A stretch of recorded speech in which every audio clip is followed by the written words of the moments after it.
Hello class, आपका next chapter है सर्वनाम।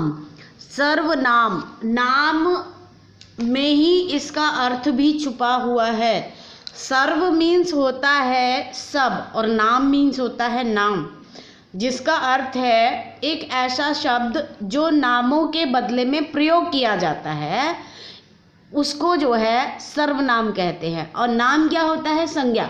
तो जो कि संज्ञा शब्दों के नाम की जगह पर इस्तेमाल होता है तो वो होता है सर्वनाम।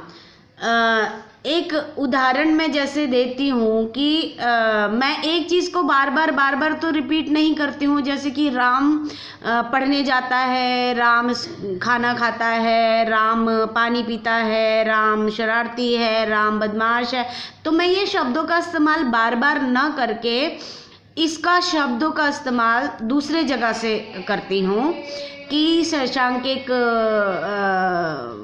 राम एक अच्छा लड़का है, राम वह हर रोज स्कूल जाता है, ठीक है, वह किसी के कोई शरारत नहीं करता है।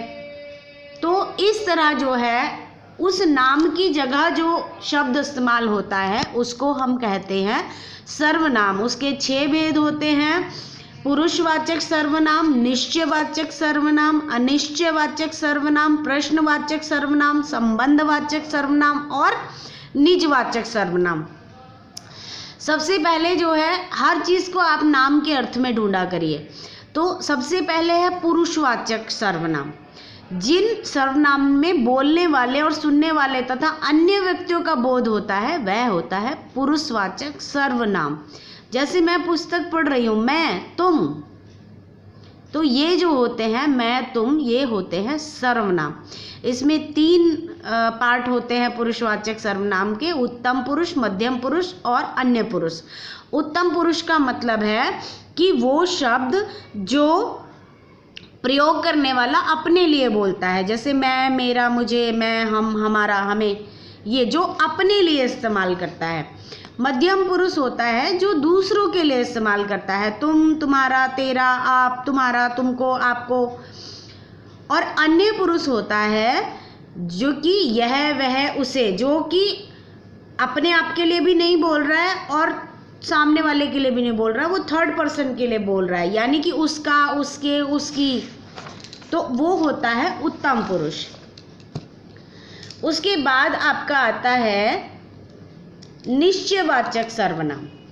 निश्चयवाचक सर्वनाम में किसी निश्चित वस्तु या निश्चित स्थान का बोध हो, वो निश्चयवाचक सर्वनाम होता है। जैसे ये मेरा विद्यालय, ये निश्चित है कि ये मेरा विद्यालय है। ये मेरा घर है, ये मेरा घर है, यानी निश्चित है कि ये मेरा घर है। उसके बाद है कि अनिश्चयवाचक सर्वनाम, जहाँ पर किसी वस्तु या व्यक्ति का अनिश्चित काम हो, अनिश्चित नाम हो। जैसे कि कोई आपको पूछ रहा था, कोई मुझसे ये कह रहा था, मैंने ये बात किसी से सुनी, ठीक है। उसके बाद है आपका तीनों हो गया कंप्लीट, ये पुरुषवाचक सर्वनाम, निश्चयवाचक सर्वनाम और अनिश्चयवाचक सर्वनाम। उसके बाद आपका आता है प्रश्नवाचक सर्वनाम। प्रश्नवाचक सर्वनाम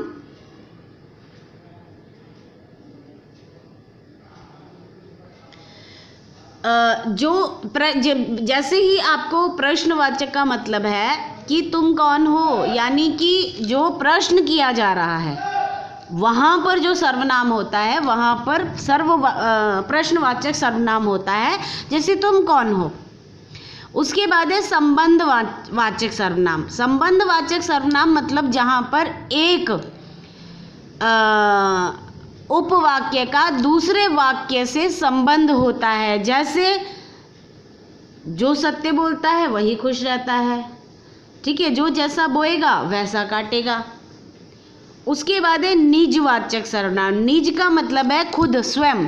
तो जो सर्वनाम शब्दों का प्रयोग करता स्वयं के लिए करता है उन्हें निजवाचक सर्वनाम कहते हैं। जैसे ये कविता मैंने लिखी है, मैं गृह कार्य अपने आप कर लूँगा, तो इनको कहते हैं निजवाचक सर्वनाम।